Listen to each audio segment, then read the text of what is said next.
맛깔나는 누가복음 원어 강의 6번째 시간을 여러분과 함께 시작하겠습니다. 오늘 본문은 누가복음 14장 25절과 27절의 말씀입니다.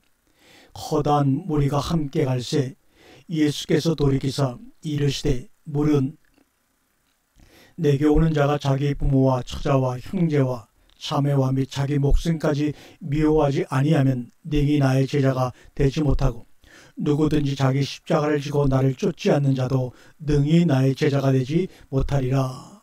아멘. 이 말씀을 가지고 커다란 무리와 예수라는 제목으로 주신 양식을 나누도록 하겠습니다. 우리가 지금까지 누가복음 14장을 통하여 예수님의 의도를 정확하게 읽었다면 예수는 율법적이지도 않은 인간이며 인간 세상이 환영하는 부와 명예를 두루갖춘 괜찮은 인간도 아니었습니다. 뿐만 아니라 예수는 인간이기 때문에 당할 수 없는 아픔들에 대하여 무섭도록 냉정한 일면을 보여주었습니다. 예수가 인간적인 아픔을 조금만이라도 가지고 있었다면 자신이 장가 들었기 때문에 남의 잔치에 참석 못한 사람들로 그렇게 냉혹하게 대할 수는 없는 법입니다. 예수가 정말 하나님의 심정으로 하나님의 사랑으로 이 인간 세상에 오셨다면 왜 그들을 좀 더 관용하지 못하고 좀 더 그들의 입장에서 그들을 생각할 수 없었을까? 우리가 그 현장에서 예수의 말씀을 들은 사람이라면 과연 그 예수를 뒤따라 갈 수 있었을까?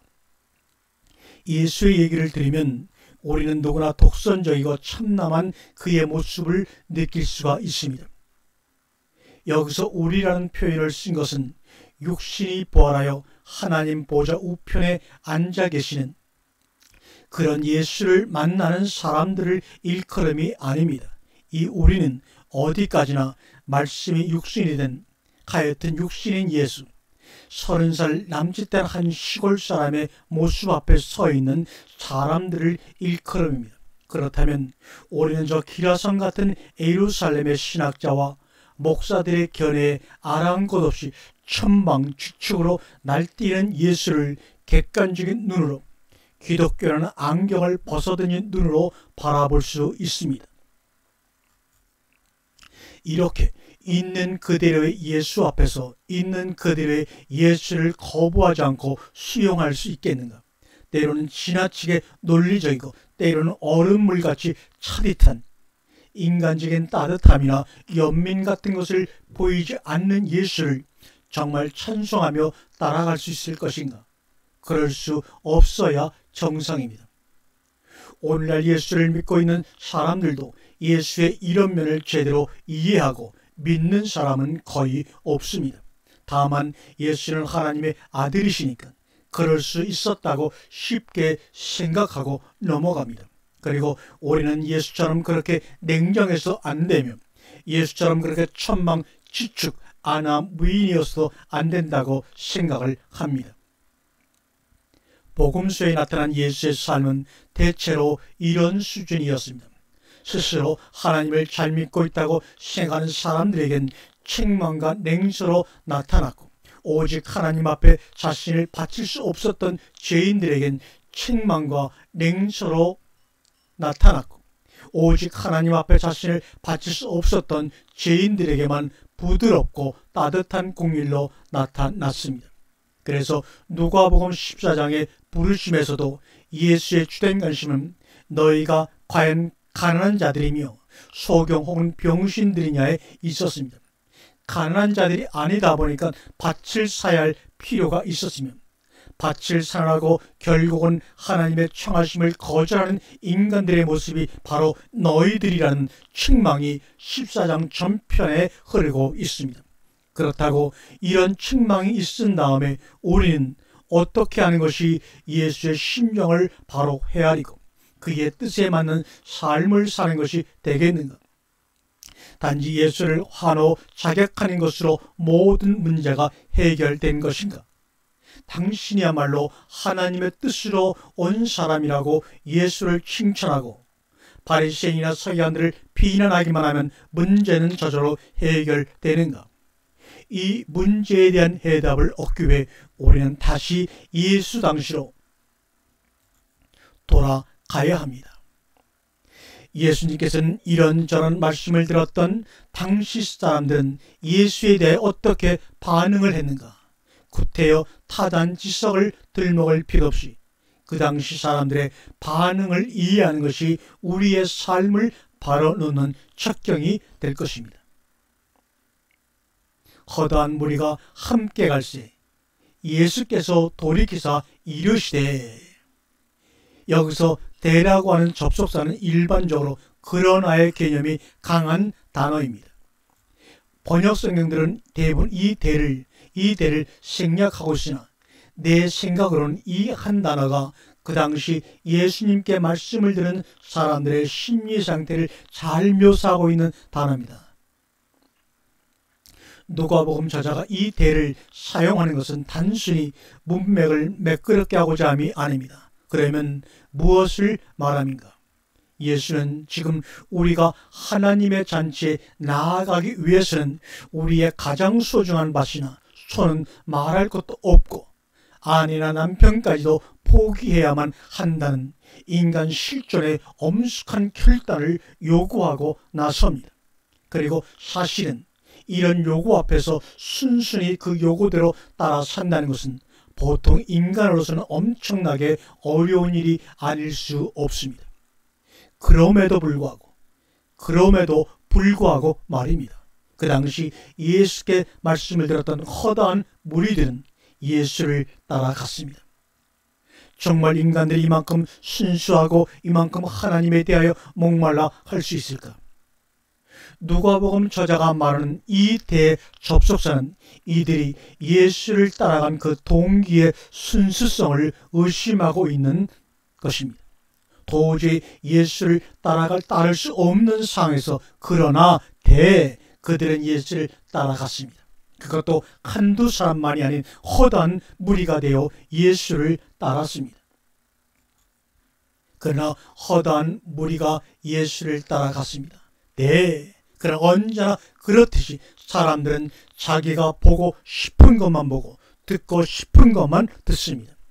예수를 따라가면 유대인들이 본 것은 단지 병을 고치는 예수의 신기한 능력이요, 들은 것은 그동안 자기들 위해 군림하던 바리새인, 서기관, 그리고 대제사장들을 꼼짝 못하게 하는 예수의 논리와 언변을 들었을 뿐입니다. 그리고 그들은 예수를 통하여 깨달음이라는 지식의 허영을 구경했을 뿐입니다. 소경이요, 병신이 자신의 얘기가 아니었으면 밭을 버리고 소를 버려야 하는 것이 자기 삶이 아니었습니다.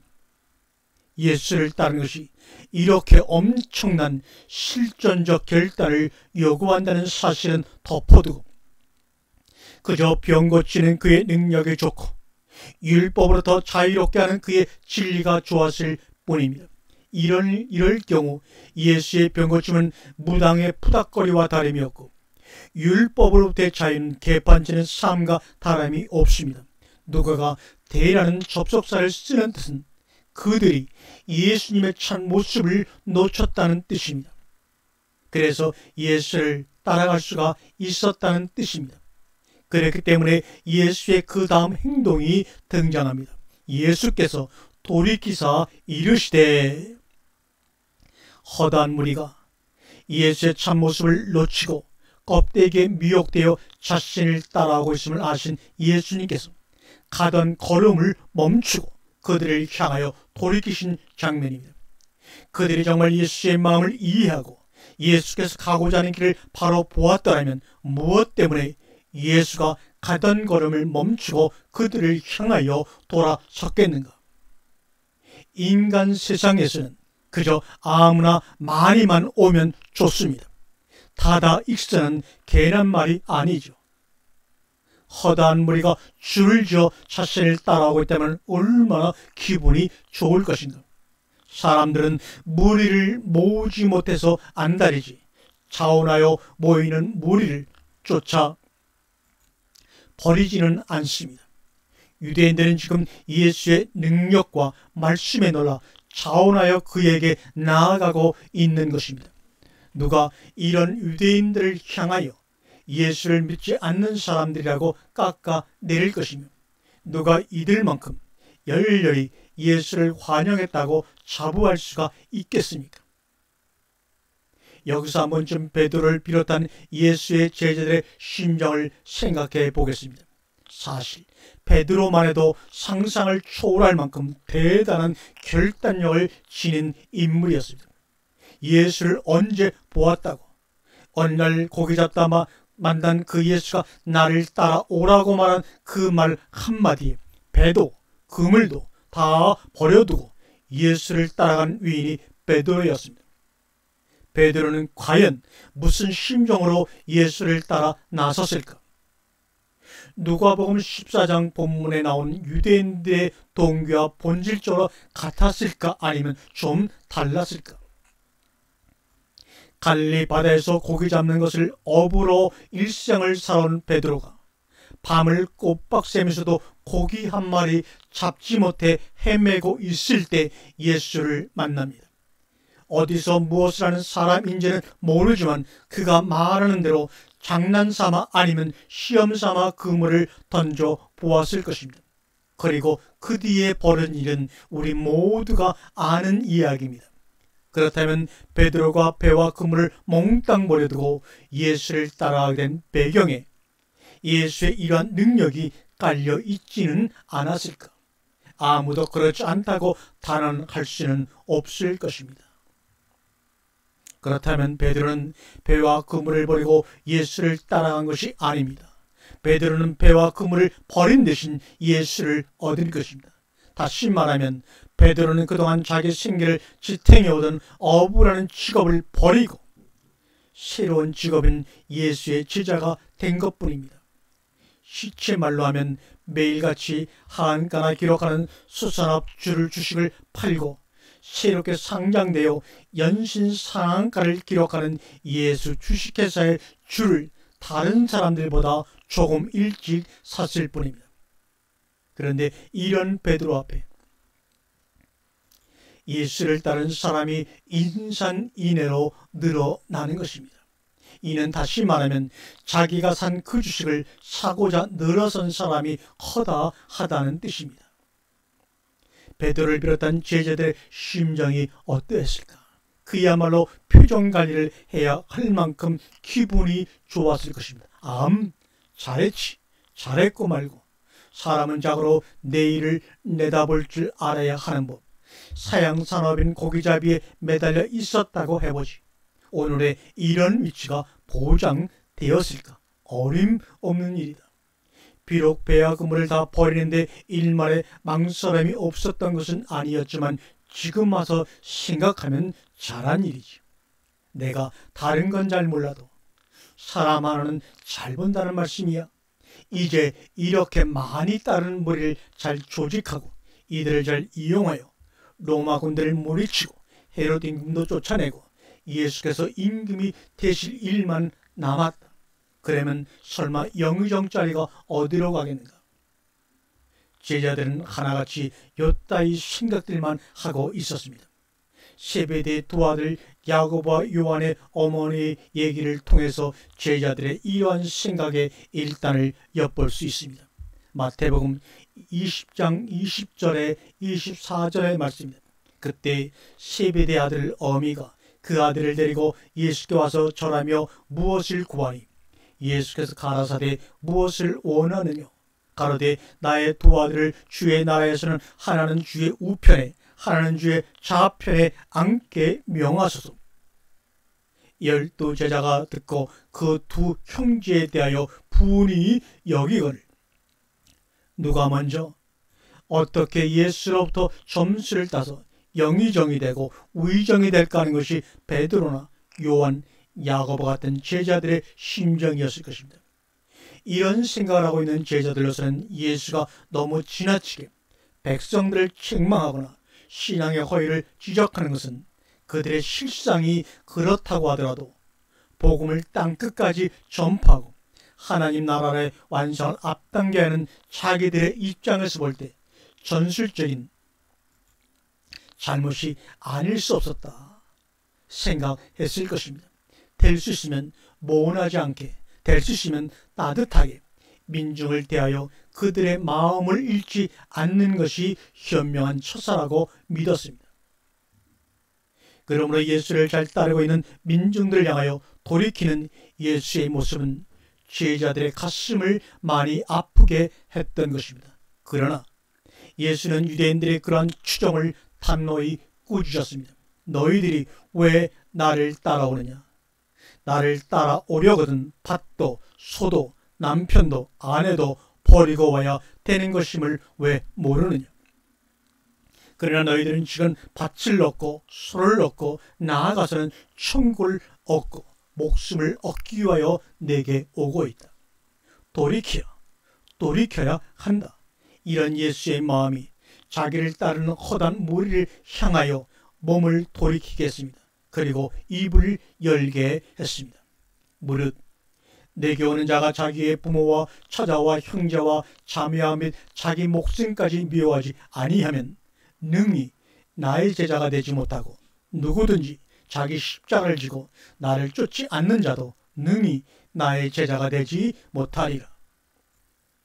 다른 말씀에서도 많이 언급된 내용이지만 우리가 예수를 믿고 예수를 따른다는 말의 의미는 이런 것입니다. 즉 자기 부모를 미워하는 것이 예수를 믿음이요, 자기 목숨을 버리고 자기의 십자가를 지는 것이 예수를 따름입니다. 그러나 이 세상에서는 부모에게 효도하는 것이 제일 가는 윤리가 아닙니까? 어디 세상만입니까? 십계명에도 내 부모를 공경하라고 되어 있지 않는가? 그렇다면 십계명에 내 부모를 공경하라와 자기 부모를 미워하지 아니하면 이라는 예수의 말씀은 어떻게 조화가 될 수 있습니까?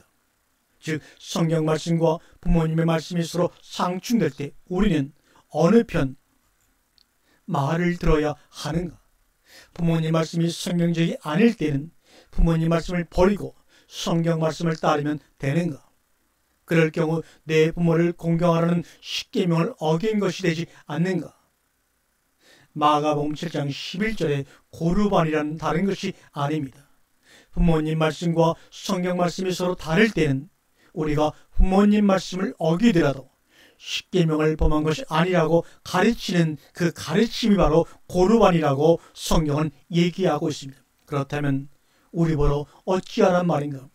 그렇다고 성경 말씀을 버릴 수도 없지 않는가? 신앙이란 육신의 부모에게 효도하는 것이 아닙니다. 신앙이란 육신의 부모는 더 이상 내 부모가 아니라는 선언입니다. 그렇다고 육신의 부모를 무시하거나 홀대하거나 내다 버리라는 얘기는 절대로 아닙니다.